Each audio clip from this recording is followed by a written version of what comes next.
The king of talking raccoons and dance-offs is back to give us his take on the Man of Steel. So let's talk about it. Are you ready? Hell yeah. Ready? Let's do it. No matter what you do to me, Luther, your plans won't work. Wrap it up. Make a move, Big Blue. Hey, buddy. Eyes up here.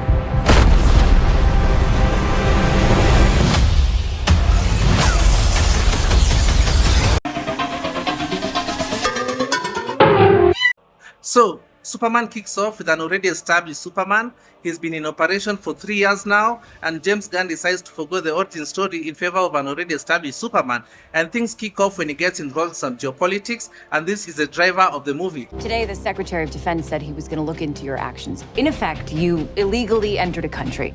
Did you consult with the president? I would question myself in the same situation and consider the consequences. People were going to die. James Gunn perfectly captures the essence of Superman. He creates this individual who's just doing the right thing, expressing this need to protect, to excel, to inspire, and therefore he comes off to people as this perfect character, but with flaws which they can recognize. He's a Superman, the people champion, and he's full of hope, and this is one of those things that James Gunn really does well in the movie. The world doesn't need a perfect man.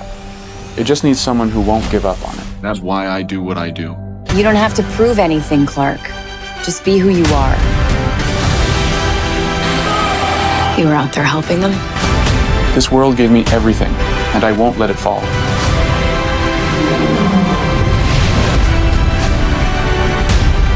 I don't fight for power. I fight for people. And the antagonist this time round is Lex Luthor, well portrayed by Nicholas Hoult, who's a capable actor. Though I did feel like he was a letdown for me as my expectations for Lex are concerned, though I do feel like he did an alright job. Encompassing hate and disdain towards Superman, I did find him to lean more towards obnoxious than intelligent compared to the Lexes we've gotten in the past. However, he's alright.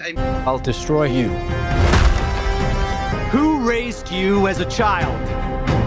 I'll kill them too. They chose him. Let them die.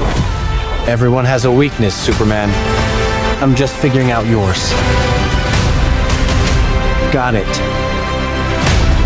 The action is brilliantly executed, and I got to watch this on IMAX, and the IMAX presentation was fantastic. It was IMAX 3D. I was having a good time. It was very massive. One of the movies this year in 3D that really stands out, that takes advantage of the 3D aspect of it. I was enjoying the action sequences, the fighting. I wasn't a big fan of the flight sequences, but that's more of a preference thing than the execution itself. Though I couldn't help but chuckle to myself when Lex was busy shouting brass sizes to his IT team during a very serious action sequence. You'll know that scene when you see it. No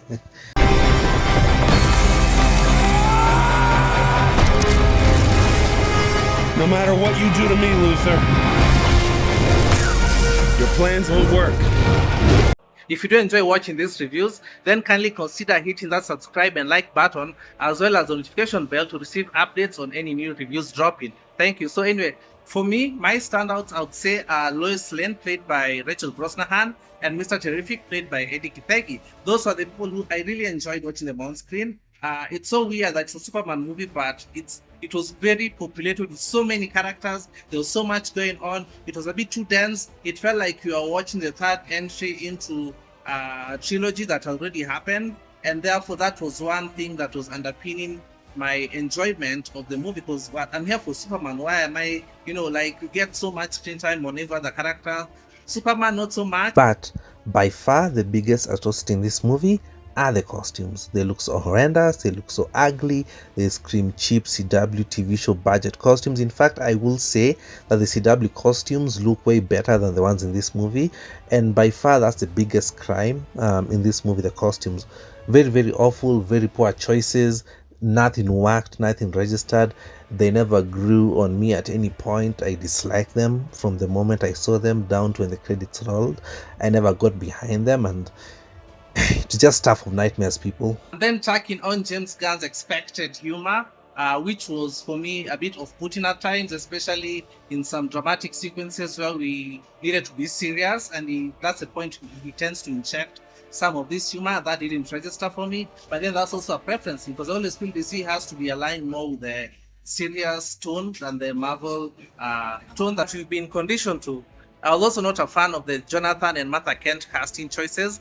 I found them to be a bit too much on the nose with the whole redneck thing. Just didn't work out for me. We've had stronger casting choices in movies and TV shows that have passed, and these are the weakest choices I've ever seen. I was also not a fan of the Justice Gang, deservedly so, because the moment they appeared on the trailer, I just knew I wasn't going to like them. And despite me giving them a chance, they just didn't work out for me. Hawkgirl was she was so underwhelming. She didn't make any difference if she wasn't in the movie at all. Nathan Fillion's Guy Gardner, he's alright, but also again, the whole goofiness that he comes with the James Gunn template didn't register for me. The other member that I did like, Mr. Terrific, that one worked out incredibly well, more than I expected. All in all, this movie, as you can tell, I was iffy with, because there are things I like, things I didn't like.